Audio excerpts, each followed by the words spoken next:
ದಾದಾಸಾಹೇಬ್ ಫಾಲ್ಕೆ ಪದ್ಮಶ್ರೀ ಪುರಸ್ಕೃತ ಹಿರಿಯ ಬಾಲಿವುಡ್ ನಟ ಮನೋಜ್ ಕುಮಾರ್ ಅವರು ನಿಧನರಾಗಿದ್ದಾರೆ. 87 ವಯಸ್ಸಿನ ಅವರು ವಯೋಸಹಜ ಕಾಯಿಲೆಯಿಂದ ಬಳಲುತ್ತಿದ್ದರು. ಹೃದಯ ಸಂಬಂಧಿ ತೊಂದರೆಗಳಿಂದ ಬಳಲುತ್ತಿದ್ದ ಕುಮಾರ್ ಅವರನ್ನು ಆಸ್ಪತ್ರೆಗೆ ದಾಖಲಿಸಲಾಗಿತ್ತು.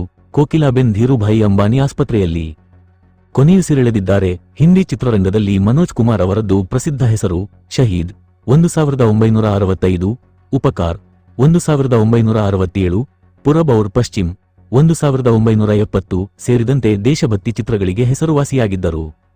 ಮನೋಜ್ ಕುಮಾರ್ ಅವರ ನಿಜವಾದ ಹೆಸರು ಹರಿ ಕಿಶನ್ ಗಿರಿ ಗೋಸ್ವಾಮಿ. ಹಿಂದಿ ಚಿತ್ರರಂಗದಲ್ಲಿ ಈ ಗ್ಲಾಮಸ್ ಜಗತ್ತಿಗೆ ಪ್ರವೇಶಿಸಿದ ತಕ್ಷಣ ತಮ್ಮ ಹೆಸರನ್ನು ಬದಲಾಯಿಸಿಕೊಂಡ ಅನೇಕ ನಟರು ಇದ್ದಾರೆ.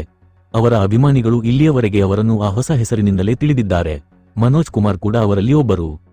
ಬಾಲಿವುಡ್ ಚಿತ್ರರಂಗಕ್ಕೆ ನೀಡಿದ ಕೊಡುಗೆಗಳಿಗಾಗಿ 1992ರಲ್ಲಿ ಪದ್ಮಶ್ರೀ ಪ್ರಶಸ್ತಿಯನ್ನು ಪಡೆದರು.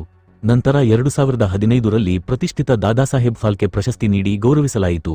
ಅವರ ದೇಶಭಕ್ತಿಯ ಚಲನಚಿತ್ರಗಳಿಗಾಗಿ ಭಾರತ್ ಕುಮಾರ್ ಎಂದು ಕರೆಯಲ್ಪಡುವ ಅವರು ಹರಿಯಲಿ ಔರ್ ರಾಸ್ತಾ ವೋ ಕೌನ್ ಥೀ, ಹಿಮಾಲಯ ಕಿ ಗಾಡ್ ಮೇ ನೀಲ್ರನ್ ಕೇತ್ರಿ, ಕಮಲ್, ಪಾತನ್, ಕತಿ ಮುಂತಾದ ಕ್ಲಾಸಿಕ್ಗಳ ಮೂಲಕ ಗುರುತಿಸಿಕೊಂಡಿದ್ದರು.